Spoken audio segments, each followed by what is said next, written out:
Ladies and gentlemen, a very warm welcome to the second edition of Pints and Prata, jointly organized by the Singapore Global Network, or SGN for short, and our partners IMDA and GovTech. I'm Brenda, SGN's Regional Director for Europe. Well, today we shall be tackling a topic that many of us would ask at some points of our lives, and that is it time for a career pivot? Well, we're very honored to have with us Nick Fu, Head of Business Development at Duffel, a Series B travel tech startup, as well as Elizabeth Ho, a business finance analyst at Google. Now, as we all know, the tech industry is booming, and the number of millennials and mid-careerists making the leap to the tech industry is certainly on the rise. But what does it take to make the move to the tech industry if you're not from the tech industry? Well, Nick and Lizzie, who have both made the very successful transition, are here to share their experiences, thoughts, and golden advice. And before we start with the webinar proper, let me just take a few seconds to take you through the program very quickly. We'll kickstart the webinar with sharings by our speakers, and this will be followed by a Q&A session during which the speakers will tackle some of the questions which you had submitted beforehand.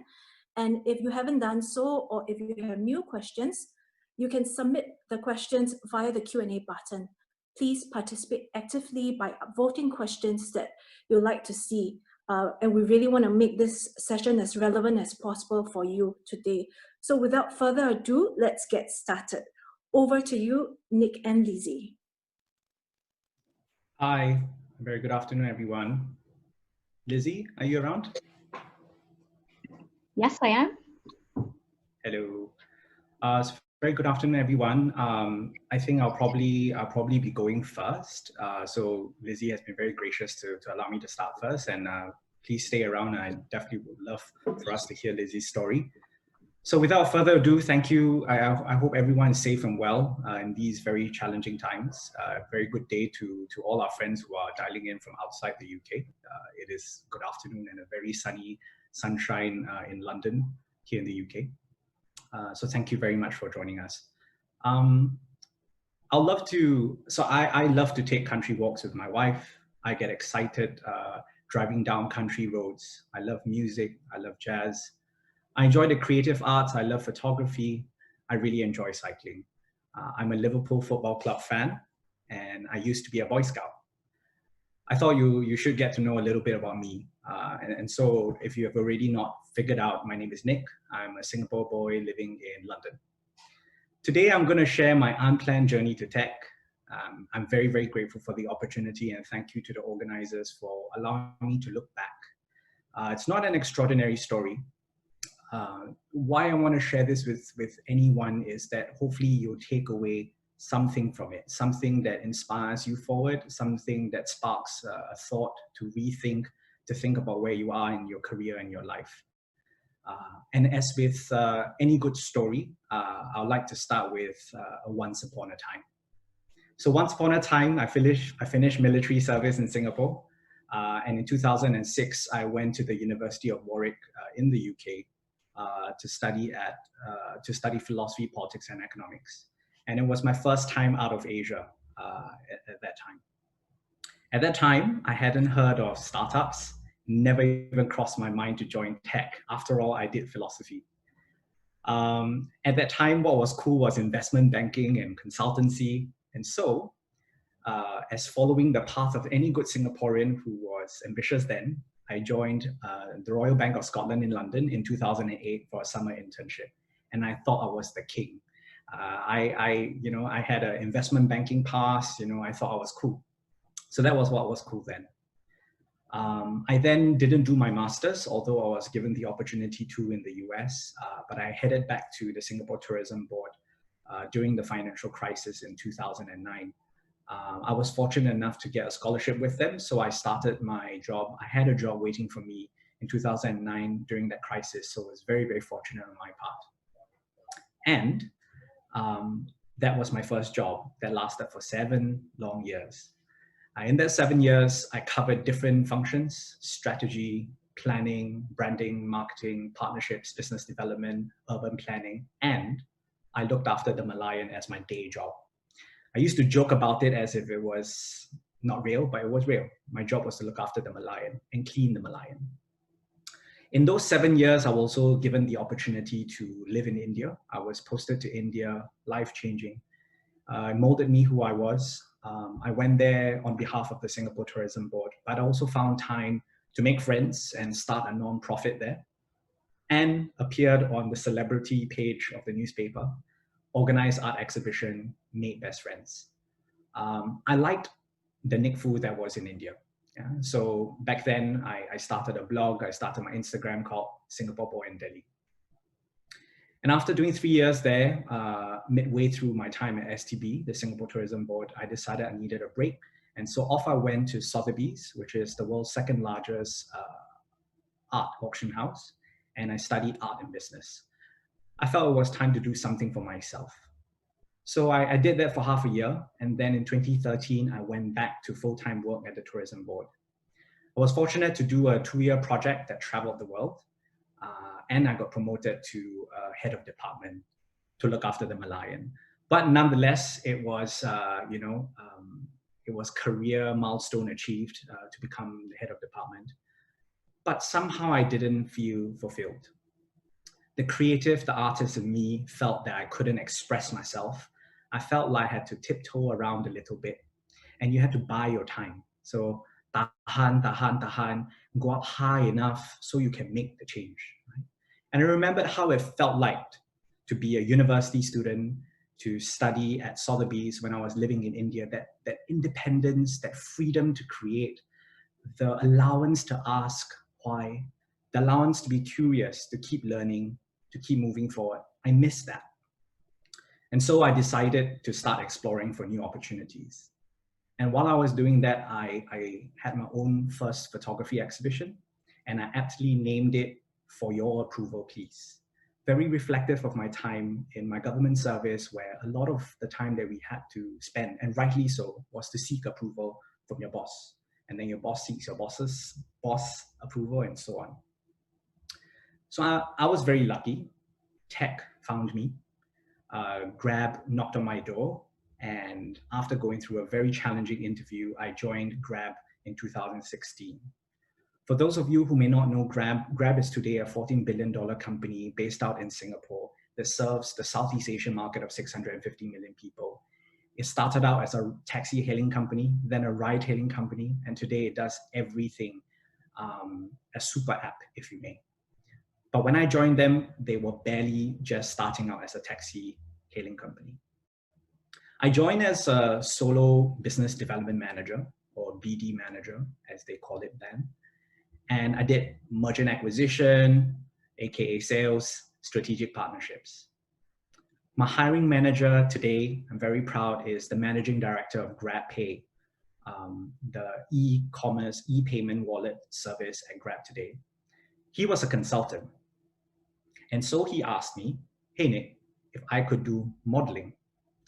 Well, the only modeling I knew was about beautiful men and women going on runways. And that was the only modeling I knew. But of course, being the newbie, I said, yeah, of course I know modeling. And so I was given the unenviable task to model out a financial model justifying why we should make a joint venture with one of the biggest Chinese companies at that time and present it to the CEO of Grab. And oh my goodness, when I found out what a consultant meant by financial modeling, I freaked out. Because up to that point, the only time I used Excel spreadsheet at that time was to manage invitations to government events. That was the only reason why I used the Excel. And so that was truly, truly my first test when I pivoted to tech. See, I used the title of this talk. Well, how did I overcome that? I really had to read. I really had to not be paiseh, put my face aside, and I went to ask people, ex-consultants, how to model. And I spent hours, late nights doing so.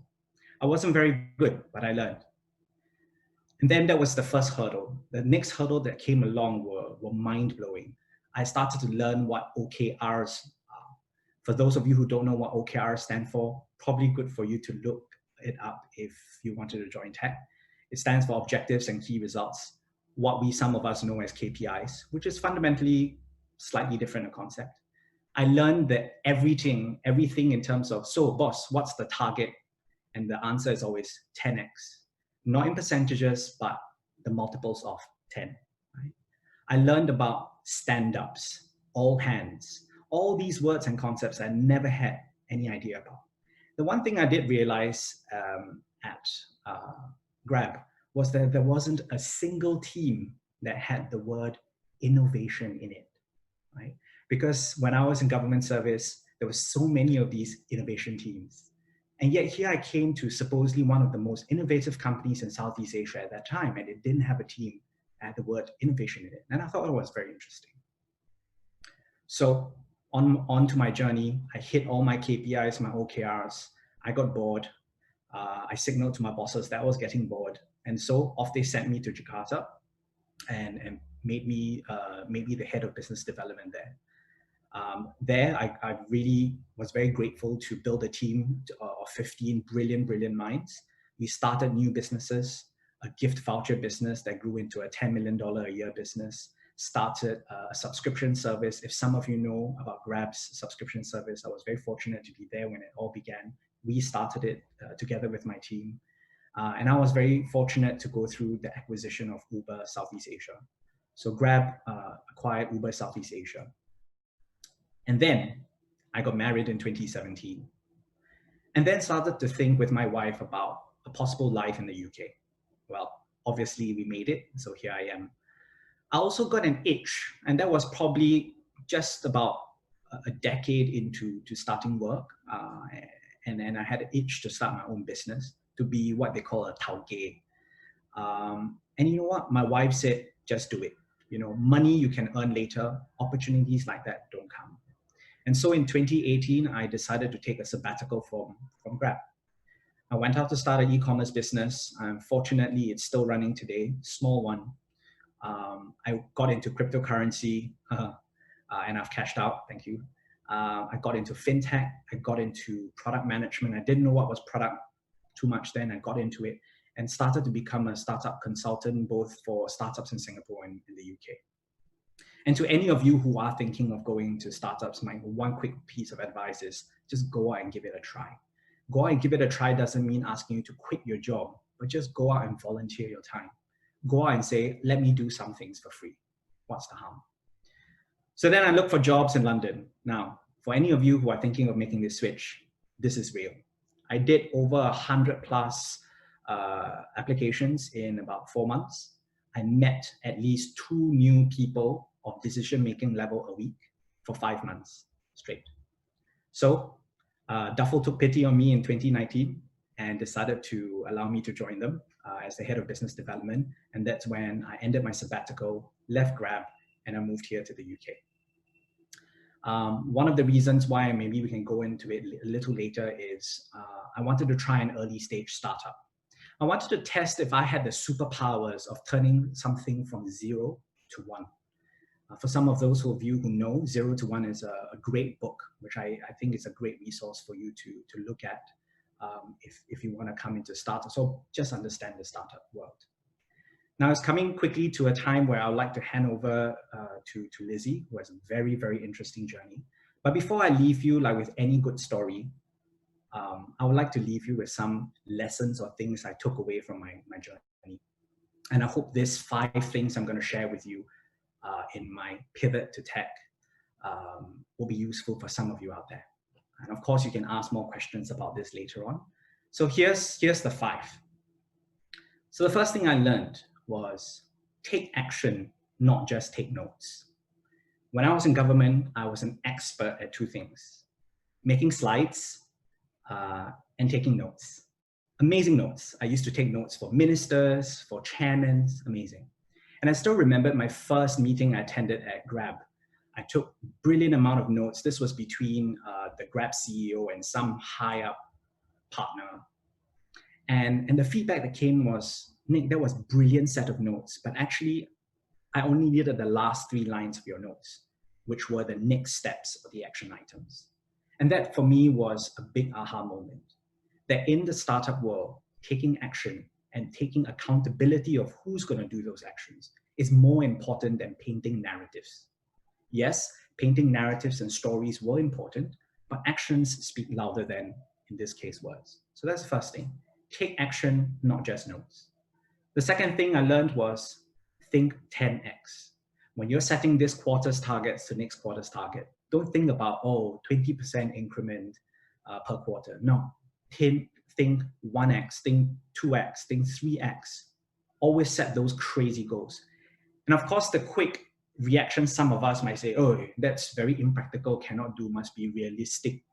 Well, unfortunately, that's not necessarily the attitude that is welcome in the tech and especially the startup world. You need to take guts. You cannot think incremental. You cannot think step by step. You need to think 10x. From here, how do I reach that mountaintop? Let's go. And with that kind of mentality, and that's how tech companies have become so amazing in the last few years, because you believe you can do anything. You have to just aim. So that's the second thing. Think 10x. The third thing I learned was think big, but act now.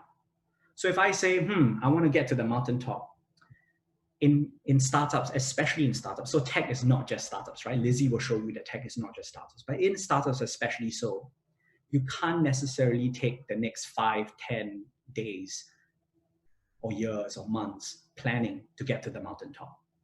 The first thing you need to do is take that first step. You know, in the startup space, I've learned that it's not about taking grand gestures, but taking small steps very quickly. Small things compound is what my current CEO loves to say. You need to be prepared to experiment. And in a startup, one of the biggest superpowers you have as a startup, being lean, being small, being nimble, is the superpower of being able to experiment. It is, I've learned, speed over elegance. Right? You have to understand things like stand-ups, having weekly planning cycles rather than quarterly and half-yearly and 5-year plans. Most startups may not be around when you do 5-year planning because they just, they just disappear. So that's the third thing. You think big, but you act now. The fourth thing is, and some of you might have heard this before, maybe a cliche, is forgiveness, not approval. At least from where I came from, and maybe perhaps in our Singapore society, we tend to seek consensus. And we see consensus where everyone around the table agrees. We see that as the main way of achieving alignment. But that's not necessarily true. There's a phrase in engineering that they call asynchronous, async, where things don't happen simultaneously. They happen, they seek alignment, but they don't happen all at once. And that's one of the biggest challenges. When you go to startups, you cannot have everyone seated at a table to say, yes, there's no time. You must probably make the first move, make the call first, then seek alignment later. And if you are wrong, seek forgiveness and say, "Paise, I was wrong." Right? So that's the fourth thing, forgiveness instead of approval. The fifth thing and the final thing is people and culture. People and culture is so important, especially in tech and startups, because that's the only thing you have. Talent, that's what it is. Code is ephemeral, right? You can't touch it. The people who write the code are the people who drives the business. So when you run fast, especially what I was talking about, especially in startups, when you run very fast, you need culture as your safety net. If you fall down, you will want the people, you want the culture to catch you, because talent's all you got. And the most important thing I've learned is that people around you are not your competitors. Well, they are, if you see them that way. But if everyone thinks the same, the culture is that, people become your blind spot mirror. When you're speeding down a highway, you don't want to get into an accident. And that's where you have people as your blind spot mirror telling you, hey, watch out, there are speed cameras and bumps on the road. So the fifth thing that I've learned is people and culture is so important in the tech space and the startup space. And because all of you are so good and so attentive, well, obviously I can't hear any of you. I'll give you one final bonus point and now I hand you over to Lizzie, is community. I think for any of you who are going to make this change, whether is it from non-tech to tech or to any other new industry or role, having community around you is very, very important. And I've been very blessed, as people have said, to have an awesome partner in crime in my transition to tech and someone to keep me along the path while I'm in tech, and that's my wife. She's been extremely supportive and understanding because the lifestyle is different. The way you see work-life harmony and balance is quite different. Wait till you get Slack. If any of you are on Slack, you understand what it means by work-life harmony and balance. And I just want to kind of end with this thing is I really hope for any of you who are thinking about tech, think hard, think very hard, see beyond the hype and the sexiness of it, see if it fits you. Yeah. And with that, I'm just going to leave you with that, and thank you for listening to my story. And I think it's a good time for me to hand you over to the lovely Lizzie. Lizzie? Thank you so much, Nick. And first of all, I was going to say that I actually took the notes down myself of what you said, because even though I'm already in tech, I still think there's so much you can learn from, just taking action as well. And sometimes it's very easy to be complacent and think, okay, well, I'm here now, what's next? And so all the advice you just gave, I wish I heard 5 years ago, and I have to say completely relevant to what we're talking about today. So second point I just want to quickly mention is that I love the fact that you've used 10x. I love it because Larry Page came up with the gospel of 10x. The fact that, if you're just improving by 10%, you're really just doing the same as everybody else. You're not going to fail spectacularly, but you're not really guaranteed to succeed wildly. And I think that was a lot of the ethos which actually helped to fuel Google at the very start 20 years ago. So that was amazing. Also to hear OKRs, stand-ups, I'm going to add another one, fire chats on the weekend whilst I'm away from the office, is a great reminder of my everyday, every week's, and of what we do at Google. So it's really amazing to hear that all of these concepts are all spread up to the startup world. So yeah, I'd love to share my journey with everyone on the call today. So thank you so much for taking out your Saturday. I know all of you are very busy. I know especially with COVID, it's very hard to sometimes balance work-life styles. So really appreciate you taking out some of your rest period this weekend. Nick and I are obviously at very different stages in our career. And when I met up with Nick over a few phone chats so far, there was so much I felt like I could even learn from Nick, from the position you come from. I think in a way you've almost pivoted more than me, and I thought I couldn't pivot anymore. So I'd love to share my journey now. We're very different, I guess. I didn't actually go to school in Singapore, although I am Singaporean. I actually studied in Hong Kong, and then I went to boarding school in 2 countries, Canada and Australia, where I finished up. Initially, when I was growing up, I always wanted to go into law. And I did actually end up studying a law degree at the University of Leicester. And I think what's really unconventional about the pathway I took was that when I went into law, it was actually from what you call non-target university. And this is the first thing I kind of want to bring about in terms of the tech world. Usually when you think about Google, Facebook, you think about the top tech companies, you're always thinking, right, I need to get into Harvard, I need to get into Yale, you get to all the top schools. And I think the world is really changing now. So this is why I really want to share my background. I do come from a very unconventional background to start off with. I didn't study business, I didn't study engineering, but I actually studied law. And so from that moment, I knew that I thought I was going to have an uphill struggle. So I studied law, and I was thinking at that time, when I finished university, what am I going to do next, right? So at first I thought I was going to go into law firms, but then a friend discussed and said to me, look, you know what, it might be also an avenue for you to explore consulting. And the reason because of that at the time, and I know this question actually came up, so I'd love to address it, was because of the visa situation. So because I'm Singaporean, I actually needed a visa to stay and work in the UK. And the only way I thought I was going to get a visa was by working for a really big company. So that was my initial moment where I thought, hang on a second, I'm in law now, but if it doesn't work out, what do I do next? So in that was the first decision-making point I had to make in widening up my career paths and my choices. I love law, and I was thinking, right, it's still an opportunity to get back into law, but maybe what I'm going to do is apply widely and go for all my interviews and see what comes next. So I actually did get an offer in law. I got one in Singapore, and I got internships in the UK as well. But I was just so nervous I wouldn't make it to the final rounds and get that visa at the end of the day. So actually, I actually joined Accenture. So carrying on my journey, when I joined Accenture, I really struggled. And somebody asked in the pre-questions, was a law degree actually useful? And I have to say that whilst I loved doing a law degree, and just to prove that I really loved doing it, I also did this competition called mooting. I think maybe a few of you who might have done law on the call is familiar with mooting, where you pretend to be barristers, you make up fake cases, and you compete. And my partner and I did this every single weekend. So we were studying during the week, and then we did lots of barrister competitions on the weekends. And this is how much I was really, really invested in a career in law. So I thought, okay, well, with a law degree, you're going to learn many crucial things: critical reasoning, you're going to write really well, and you're also going to do a lot of public speaking. So that's probably the two things I really took away from my law degree. You're a very effective communicator. So I think I would say that my answer is, no matter what degree you do, there are many things that you can take away, whether they're useful, maybe less useful. And I would say that no matter what, you just have to play the cards you have. So if you did come from a slightly less technical background, such as law degree, maybe even philosophy like Nick, and you feel like you haven't got those technical skills yet, I would say that there's still a lot of opportunity for you to do that in consulting. So carrying on from my journey then, just so I can just finish off where I landed from Accenture.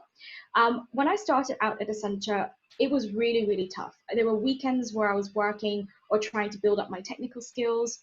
At the very beginning, I didn't even know how to use Excel. So I thought I did, but I didn't. I was exactly like Nick, where I was so clueless. I didn't realize how many objects you could move in PowerPoint either. So even though I thought I had PowerPoint and Excel skills, in the corporate world, you can Excel and PowerPoint the thing out of anything. So there were like 1,000 moving objects. There's so many different versions, like document controls. So I have to say that I really struggled in my first 2 years at Accenture. However, what I did, and I felt like this was different, was very early on, I thought to myself, right, now is a decision point. I'm already consulting. Where do I want to go next? At first, there was an offer to go back to law in Singapore as well in my second year of consulting. And then I decided, no, that's it. You know what? I'm so into learning about the data. I already started working for a client investment bank. And I see I've got an ex-colleague on the call, so big shout out to Ned, where I was also working at banks. I was swapping between banks. And what I did at that point in time in life, and I thought to myself, right, what I need to do is really build strong skills as well as expertise in something. I don't have to know everything, that's not the goal, but it's just to become really good at one thing, but then still start to build a range of skills that are going to be useful for a tech company. Because I said, right, I'm at Accenture one day, but I'd love to one day work at Facebook and Google, that's what I said. And my friends all thought I was crazy. They're like, well, first of all, you're crazy for even going out of law degree into consulting, you know? So what I did was I started building expertise in data. I started trying to understand how systems connect to each other. It might sound like a very obvious thing, but I really went to another level of depth. I wrote down all the schemas of how data relates to one other piece of data in different databases, tried to find all the pieces in which they connect or didn't connect. And in that way, built such great expertise around the technical systems, but at the same time, I was constantly writing a ton of articles, internal articles, on my subject matter expertise that I've built around regulatory data and how banks implement data, take external data sources, how they pass it around the banks, how they manipulate it, vary it, even what snapshots they take of the data, whether it's market data, reference data, internal data, risk data, operations data, and how it sits throughout the different life cycle. So I studied that in so much depth, and I became the subject matter expert in data and regulatory implementation at Accenture. So much that I did this for 4 years, that in 2018, I actually won the Future Stars of Tech in Data Award, which was sponsored by the LSE. And that to me was basically not only an internal review of the fact that I knew what I was good at, but the fact that I was really contributing to something, and I was really helping to build up really large data sets, as well as really large solutions that banks could use to actually comply with regulation. And one of the biggest regulations I did was MiFID. So I think everybody might have heard it at one stage. The Markets and Financial Directive 2, both lawyers and both bankers are part of it, and you're probably crying with that word right now. Yes, it's painful. Yes, there's probably going to be a MiFID, different versions of MiFID in the future, and all the regulations go on. And there's probably going to be more as well. And in fact, there's going to be new regulations to regulate cryptocurrency, Nick. So your area is definitely not untouched as well by regulation. So after that, I realized, right, okay, I feel I have already learned what I can. So I've already written articles, I've become an SME, I've helped to sell millions of dollars of work in other banks as well, based on my regulatory expertise. And that's how you really get ahead in consulting. You build expertise in one area and then you start selling it at different clients, and that way you bring in revenue and you charge out all the analysts and consultants, and that's how you basically become a manager and above. At that point in time, I thought to myself, this is my time where I try to move into tech, as in I really love to work at a tech company, no matter how small or large. So then I started searching on LinkedIn. I know this sounds really silly, but I actually found my current job on LinkedIn. So it just shows you can find your job anywhere. Keep your ears and eyes to the ground. Keep your networks close to you. What I did was I just set up alerts. I set up tags of things I was searching for, and then whenever there was a post, it would alert me for different keywords. And what I also did was I looked at profiles of current Facebookers. I looked at profiles of people at Spotify. I looked at profiles of people at Google, and I looked at the criteria of what the minimum list of things that they required. And I felt like I was about 70% there maybe 2 years ago. But after 3 years of working at Accenture and only accepting the projects where I knew that were going to stretch me and get me closer to where I was going to be, I accepted them. So by that time, I think I had around like 100 or 110% of the minimum criteria, and that's when I applied. When I applied, I actually also applied to Facebook, and I actually was interviewing at both Facebook and Google at the same time. So what was really great was that all the questions they asked me at Facebook, they were asking me at Google as well. So when I was practicing for all the questions, I could use the answers that I prepared in a similar way for both. What was completely different was obviously the product, how the products interacted with the consumers, and getting that technical understanding of what was good for each firm and understanding, the subtle differences. So that's what I just had to change. But other than that, it was really good to understand what was coming up. I did get quite a few market sizing questions from Facebook as well. It should be all right for me to share because you can already get this online, but they always ask me about what kind of improvements would I make to products. And this is something that is really characteristic of a tech interview. One thing that they always ask is basically what kind of improvements to understand your creativity mixed with the skills that you've got. And I think one thing that I've also noticed is that it's not just about the skills that you have, it's basically your ability to apply your skills in a given environment. So then, top tip, I'm going to leave you before we open up into Q&A. 2 things. I'm going to follow one in Nick's pursuit is a book recommendation that I've read. Sorry, I'm reading. I'm halfway through it now. Is a book called Range by Daniel Epstein. And the reason, oh, you've read it as well, Nick. So the reason why I love this book so much is because I really feels like it summarizes me today. I have pivoted through law. That's it. Yes, incredible. Yes. I have pivoted from law to consulting and now to tech. And this set of diverse experiences, even though I had to maybe forego promotions and maybe had to sidestep a little bit, as well as almost take a step back just so I could learn some skills. And I was really, really slow at learning all these Excel, SQL things. Really, I really started from nothing, right? Not even knowing how to, save down some versions, like really, really basic. I have gathered so much knowledge and so many different types of skills, whether it's people relationship, project management, understanding data in different ways, understanding data in a commercial way. And previously I worked with data and regulation management. Now I manage Google deals. So I've learned so much from all my experiences that I feel like I'm now a better analyst because I've been through all those experiences. So that's my first top tip. Don't be afraid to build professional range, even if you think it might make you sidestep. At the end of the day, like Nick said, it's not a competition against people. It's basically about you and improving yourself, because if you don't grow and you don't feel like you can challenge yourself to get to where you want to be next, you're not, right? You're just going to be the same person. And I feel at the end of the day, you're going to get so much more out of opportunities, career, out of life, even if you challenge yourself, learn something new, and then push yourself into the arena where you can feel like you're pushing yourself, challenging yourself, and you're going to grow.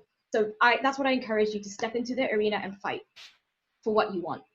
The second thing I was going to say is that it took me multiple tries. I actually applied to Google once. I didn't get it. I had to apply twice in order to even get an interview.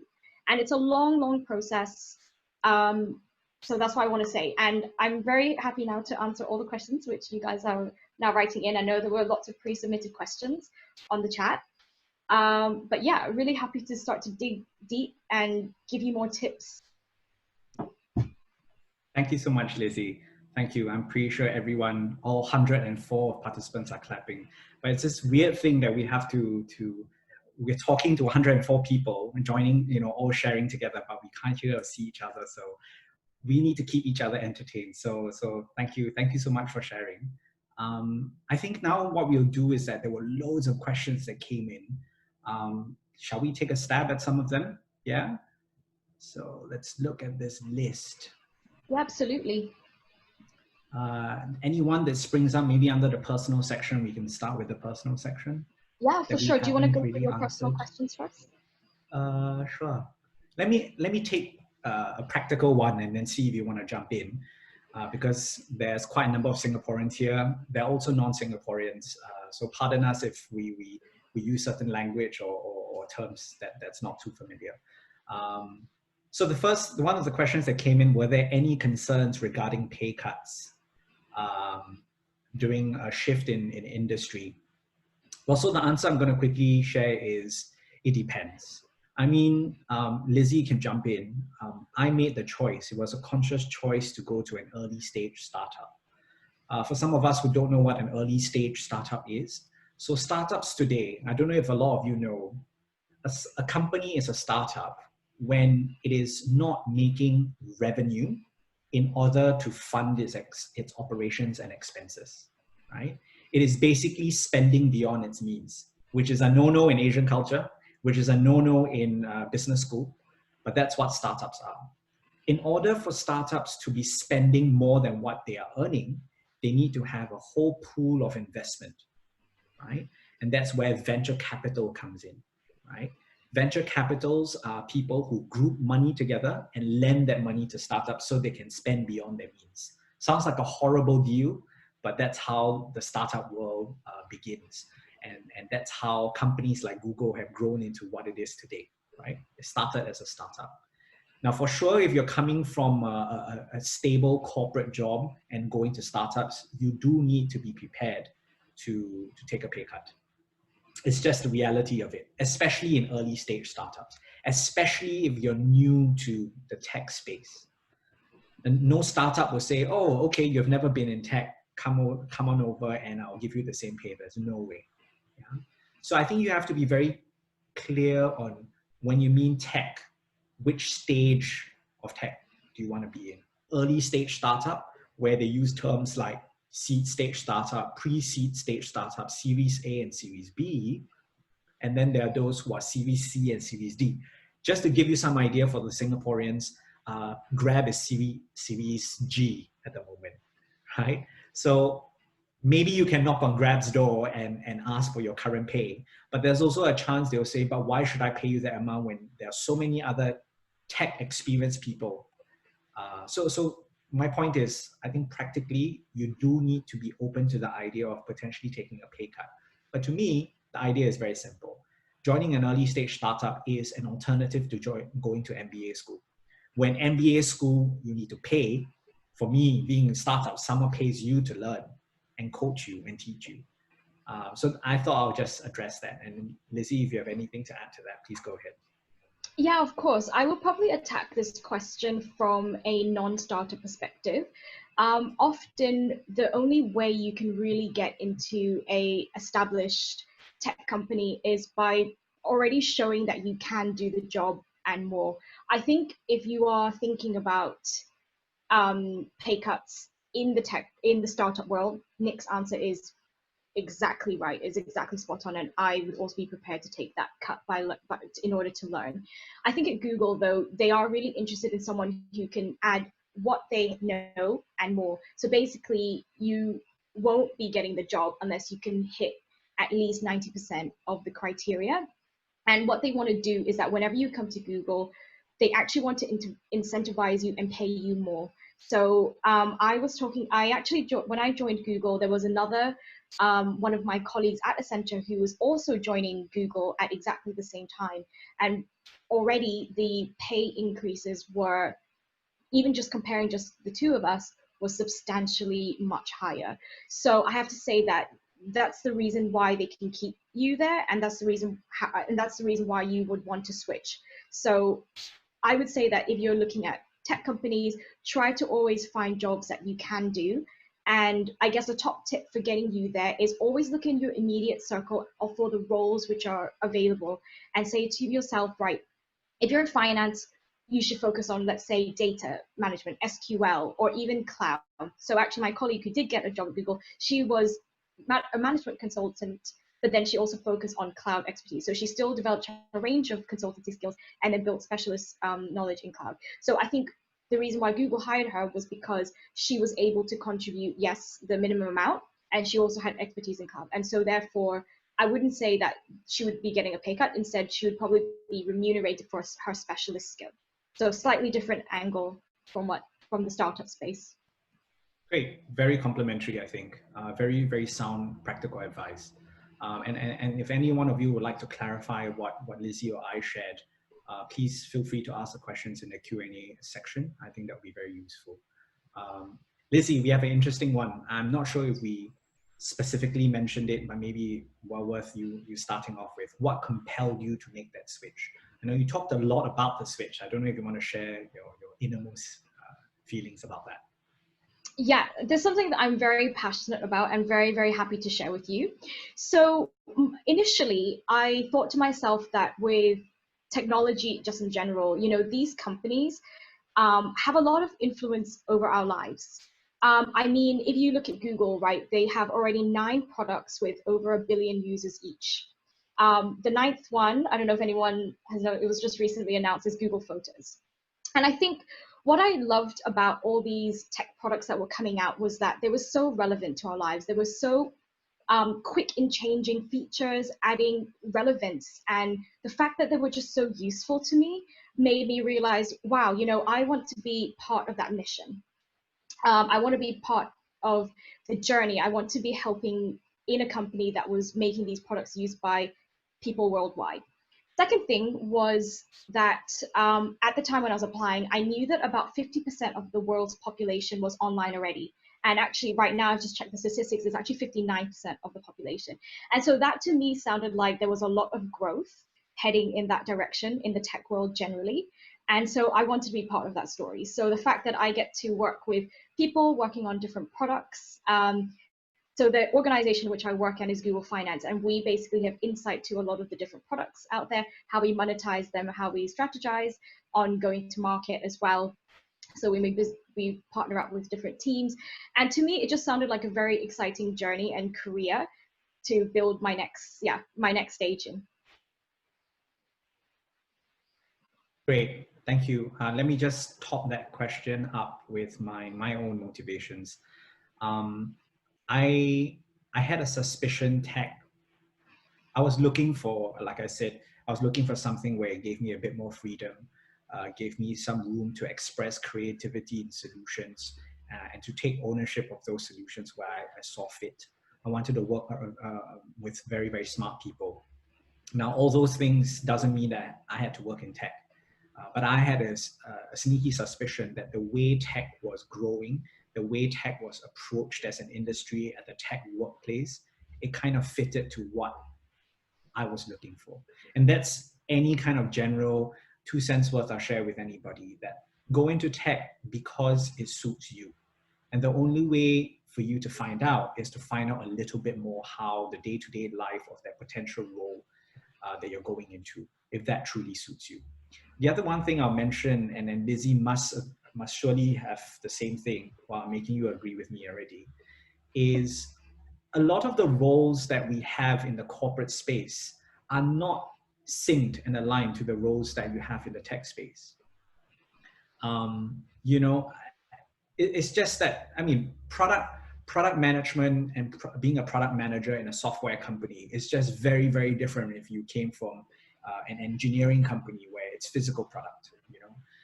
There are a lot of roles like business engineers that Google and Facebook have that no other companies have, where it's a hybrid role between understanding business needs and software engineering. So what I'm saying is try not to use the old lenses that you have of seeing what roles fit you, because very likely there are new roles you're bound to see and find that might suit you in the startup space. And yeah, so my 2 cents worth on that. Nick, I was going to anything? Agree with you completely on that, because for example, in consulting, you normally call each other like a consultant, or when you go to the client space, you call yourselves a project manager.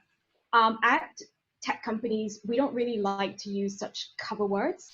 We almost like to understand what is the individual contributor doing. So, for example, I was at Accenture and I was called a consultant, and you go analyst, consultant, then manager. But at Google, literally, I'm an analyst. So I basically have a title which may sound junior, but I'm actually reporting to the head of platforms in EMEA.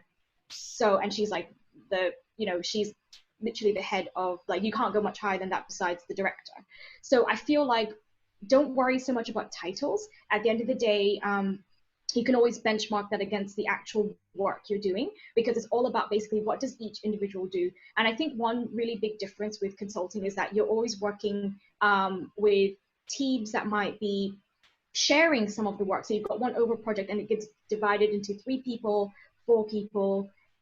Whereas at Google, teams are so much smaller. Basically, you're hired for that one job, and you're going to be able to manage it within the region. So you don't have 3 or 4 people working on the same thing or the same project. It's literally you and the person you're reporting to, and you work together. So teams are much smaller. The titles are all really different. You have a lot more responsibility, I would say, in tech, just because they don't want teams to be so big. So maybe it's the fact that maybe this can even be seen as a criticism, because tech companies don't want to grow as quickly. They don't just keep expanding teams as you go. They're always trying to make sure that each person gets enough responsibility, and then only after that they'll start to hire one person for that role. But yeah, you're right, Nick, it's completely different. I wouldn't worry about the titles at all. Just find the role that suits you. Izzy, you know what? Although we have a lot of questions that were pre-submitted, there are even more interesting questions that are coming up live. And just being conscious of time, shall we just dive in? Thank you for those of you who are in the Q&A. Please keep upvoting so that we know which ones are really relevant to all of you and try to answer them. Now, Lizzie, it's all very practical, so let's go ahead and answer the first one. Although it's addressed to me, definitely both of us can address this. I think it's probably because I went first. So the question is, how did we make our career change from Singapore to UK? How did most of my career, especially for me being, wow, the sexiness question just went up. 1 second, I'm trying to read this. How does me being Asian, from Asia and migrant, how did I stand out in job hunting and interview process? How was my visa process, and how did I get sponsored?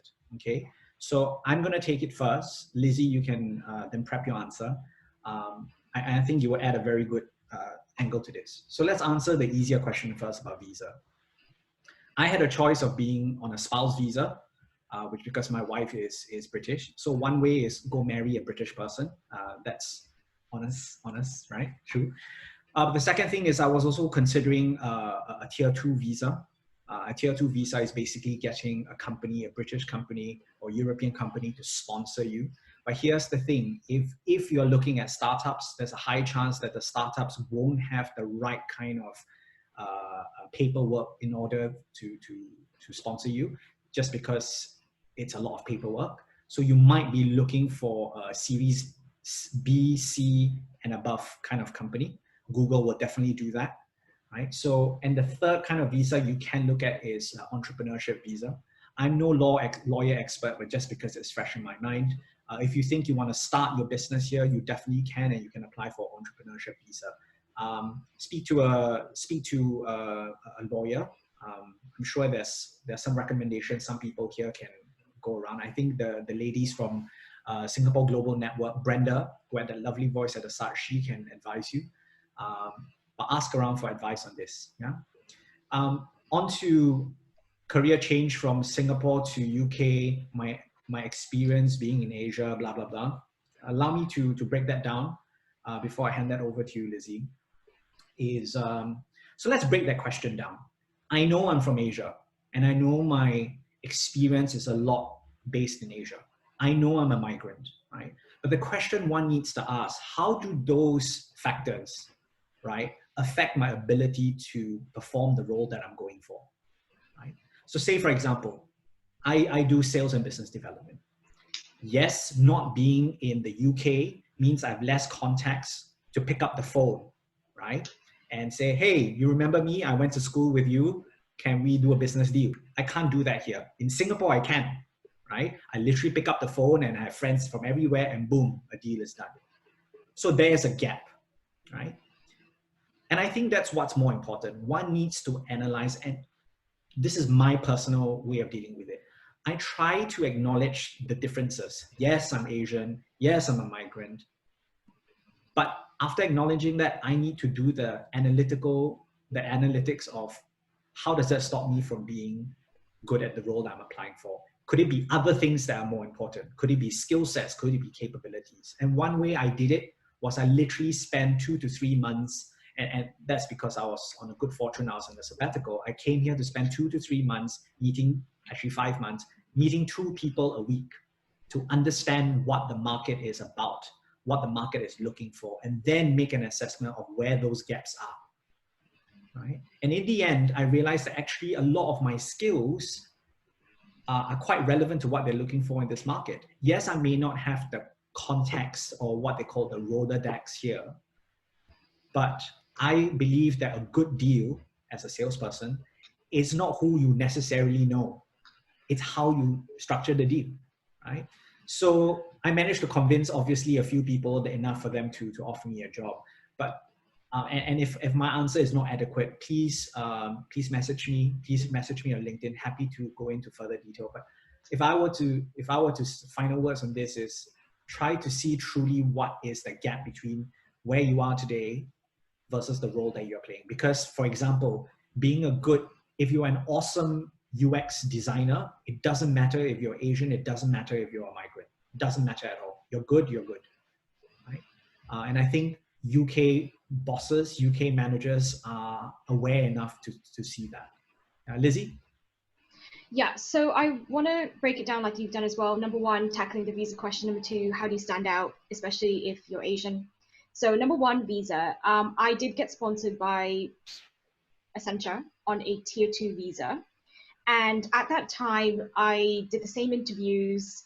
And what I did was, in order to stand out, I really stuck to my facts. So at university, I really highlighted every single extracurricular I was involved in, because the part of the criteria with the tier 2 visa is basically showing that you can do something or add value in a way that someone else from the UK cannot do. So it's really as simple as standing out really, really brilliantly when you're doing the interviews, case studies, and group presentations. And I can't emphasize enough that the more practice you do, you'll probably be in the top 1%. And if you do excel in that way and you do get a really, really good score, that's enough for them to justify very easily that you do deserve a visa. And so there are many ways and tips that probably Nick and I can also share offline on how to stand out when you are applying, how to stand out with an excellent, excellent CV. And I've seen hundreds of CVs now. And the reason I guess people ask me for tips is because I feel like there are always things that people miss out. And maybe this is a cultural thing, but sometimes Singaporeans or people in Asia are very shy about boasting about their achievements in the right way at the right time. And I think that this is something that you should always push yourself. If you've done something and you've done something really well, put it down, because that will count towards something that you can add, which someone else doesn't have. For example, academics, if you've come top in something, you've got a prize. So at university, I won my senior school mooting competition. I put that down. Other people did not win a senior mooting competition or whatever, debate competition. So that's something that how I stood out. In my first year of being at a center, I also won an innovation competition. So analyst innovation. I didn't win. I was a finalist at the innovation competition. That's something extra, right? That people will note down and also feel like, okay, this is someone who we definitely want to invest in. And therefore, if I wanted another tier 2 visa, they would be able to sponsor me by saying, right, these are the exact criteria and why we want to include her. Languages, for example, I know many Asians or people from Asia speak multiple languages. Write it all down, and don't say you're just basic if you feel like you can talk in a few sentences and hold a proper conversation. That's conversationalist. Like, there's ways of actually phrasing yourself in the best light to give you the best chances. And I can't stress how many CV workshops, CV career talks I went to in order to phrase things, really show how you think differently from others, in ways that you might have done, like writing articles, sharing your opinion, forming a point of view, bringing across that maturity in your thoughts. I think is one way, no matter what race you are, Asian or not, that's how you're going to stand out. That's how people are going to invest in you and want you to, stay on with a tier 2. Amazing. So again, if you want more practical advice, I think Lizzie and I will be happy to hear from you on LinkedIn. So thank you for that. Next question is about, I mentioned to look beyond the hype and sexiness of tech, and how do you think we can suggest you do that, right? I think Lizzie already provided quite a bit of an answer there earlier on, but I'm going to take a stab at this. And again, Lizzie, please top up your answer. But truly, I think what Lizzie said, and I probably am going to repeat what Lizzie said already. I think the first and foremost thing you need to ask yourself is, what role within tech do you really want to play? There's so much within tech. Growth, for example. Growth is a role that in normal corporates will call digital marketing, but there's a slight difference, right? So you need to find out, what does growth entail as a role? And Lizzie said, and she did, go and stop people who are ahead of growth. Go look at positions that are open. Thank you, LinkedIn. Honestly, they don't pay us, but thank you, LinkedIn. Because of LinkedIn, you can go look at the criteria that people look for in a growth role, for example. Go stop your heroes in growth. Go look at head of growth at Google. Go look at your head of growth in a smaller company. See what their experience is, how their trajectory has gone. Right? You really need to learn. The one thing about tech is that there's no textbook for it. And that's the truth of the matter. And if you were in the tech scene in West Coast, the US, the tech scene in Europe, the tech scene in Southeast Asia, quite different, because they are at different levels of maturity. So you really need to ask yourself, where roughly do I want to go? Start going on LinkedIn to do research. And the next thing is, a very Singaporean thing to say is, go and knock on people's doors. Don't paise. Don't be shy. If you find someone who says, I think their profile really makes sense, I want to learn more of how they got there, message them. What's the worst that can happen? They don't reply you, right? And it's all a numbers game. It's all about hustle. And that's what the tech space is all about. If you message 10 people, you paise in 10 times. But if at least one person replies you, that's one step you closer in understanding what you need to get into the role. What role is that? Does that role really suit you? Lizzie, over to you. Yeah, everything you said, totally spot on. I love it. I love your answers. There maybe just one thing then I can add on is also, don't stress yourself, right? Don't stress yourself by saying, right, in 2 years' time, I want to become a machine learning specialist or data scientist. And I think the trap really is that if you set yourself really, really unrealistic goals in a very short amount of time, you might not achieve that, and then you get very disappointed. Instead, start with very small things that you can do today. Work out what can you do now in your current role that's going to bring you closer to the tech world. About that, it's just finding that sweet spot between, right, this is what the tech world is interested in, this is what I'm doing now. So just as an example, I was working in regulation. I was doing MiFID regulation, so I was doing investment banking regulation. But then I realized, okay, tech companies need regulation too, or they're subjected to it as well. So then I tried to understand more about GDPR, which is a regulation which affects tech firms. And I think just doing very small pivots, you'll actually find that you have more in common than you thought you did. And it's about gaining very, very small bits of technical skills. Maybe start with SQL.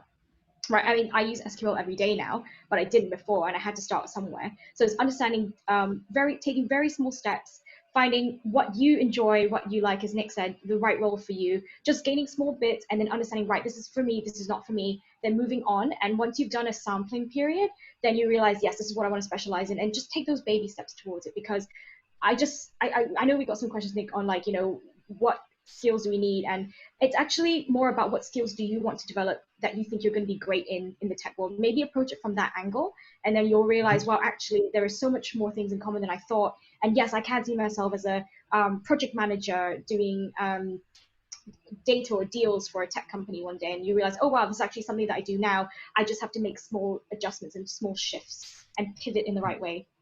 See, I use pivot too, Nick, like you. Brilliant. Lizzie, you've got questions for you if you can look into the Q&A section. A couple of questions there for you. Maybe you'd like to take some of them? Yes, actually, to find the Q&A, sorry, technical right at the thing. bottom of the screen. Oh, yes, indeed. Yeah. Okay, yeah. So there's one that's the top one. I've got, where do you see the tech field going in terms of growth and job opportunities? What are key skills and experiences that employers are valuing more than others? So as mentioned before, I think there is tremendous growth opportunities within the tech field. I mean, even looking at, for example, sorry, I'm using so many Google references, but one example is shopping online, right? Especially with COVID, I think we've seen an acceleration of the digital landscape. And I think, for example, e-commerce is growing stronger than ever. In fact, it's probably accelerating right now.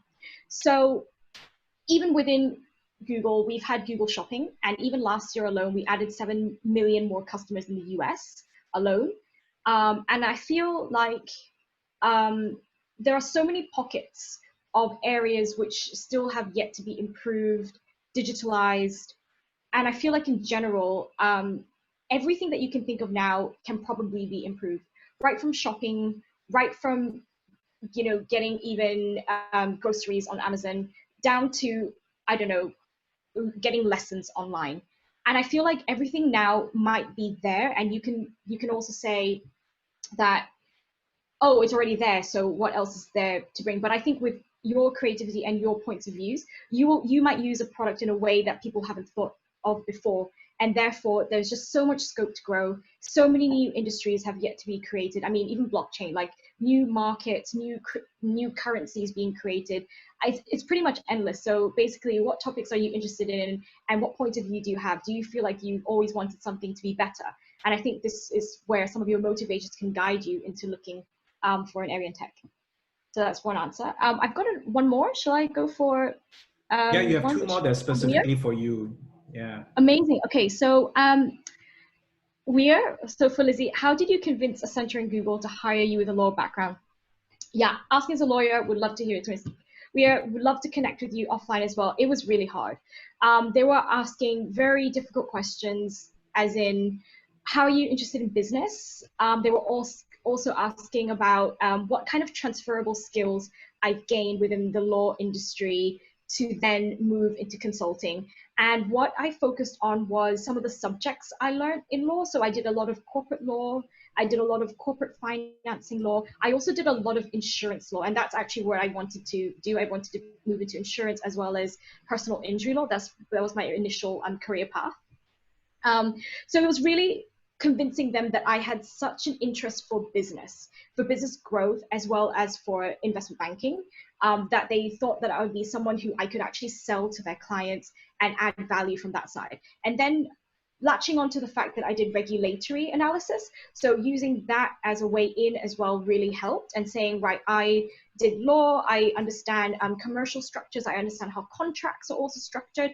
That helped me convince Google that I could actually work on their deals. So right now at Google, what I do is I make sure that Google gets good deals from our media clients. I work on our incentive programs, and it's all about understanding the contracts, how we incentivize clients to spend with us, and also how to help them grow. Ultimately, it is showing them you have a really big commercial mind and showing that you are commercially savvy.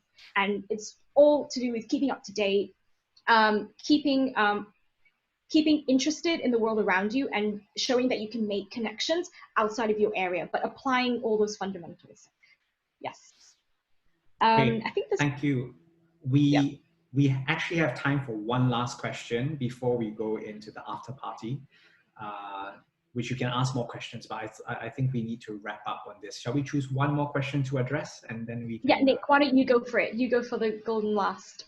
Well, we are in a democracy, aren't we? So by votes, it's the top one. Quite interesting, and maybe you can, Lizzie, you can start on this because I know you're quite passionate about this. And the question is, how do we convince tech recruiters and hiring managers you can do the job when you don't have the tech experience? Okay, so I would actually try to gain some relevant experience in that area. The problem with Google is that you're always competing, or top tech companies, is that you're always competing against 500 other people. So in order to make yourself stand out, I would actually take those baby steps as before, find courses that you can do, whether it's on Coursera, Udemy, General Assembly. I actually am a big fan of Coursera myself. And I actually did a few courses on data science on Coursera. So I would actually show that you're studying something in that area, trying to pivot your role or create projects or participate in challenges in your company around that topic, and then showing that you've got the interest, building those skills, and then going for the interview. I wouldn't actually try and convince them that you can do the job if you can't do it, because then when you go there, you wouldn't set yourself up for success. Brilliant answer. The only thing I would like to add to that before we kind of close this round is, so when you go for big tech companies, the competition is just crazy. But in truth, there will be specific roles. Let's say you are an in-house legal counsel in a shipping company and there's a shipping startup starting up. Then you can literally walk in and say, I think you guys need this expertise now. I'm the right person for you, and I can just go right ahead. So there are those opportunities. If you are willing to take your corporate experience and go to an early stage startup, albeit you need to potentially be prepared for a pay cut, but a good way to go into the industry. So after that startup gig, you can then say that you have experience in the tech and startup space to get you perhaps that dream job at Google. So I think if you're looking at a highly competitive big tech job, Lizzie's advice is spot on. I think if it's a smaller startup, you may be able to kind of convince them that your current corporate function is a function that they need to fill, and you're the person for that job. Yeah, it's a very quick question. Answer is not full, but I think that's unfortunately all the time that we have. And with that, we thank you so much. Yes, Lizzie. And we're going to hand you over to Brenda. I do believe you can stay around after this if you want, but for now, over to you, Brenda. Thank you. Thank you all. Right, thank you. Thank you to our speakers, Nick and Lizzie, for your very rich sharing and advice. And thank you everyone from over 24 countries and across different time zones for taking time on a Saturday to join us. Well, we have come to a close for the webinar proper. The good news is that our very kind speakers have agreed to stay on for about 20 minutes or so to mingle with you informally, but we do have a hard cutoff time at 4:30. And for those who have other activities lined up, thank you for joining us, and I look forward to seeing you at our next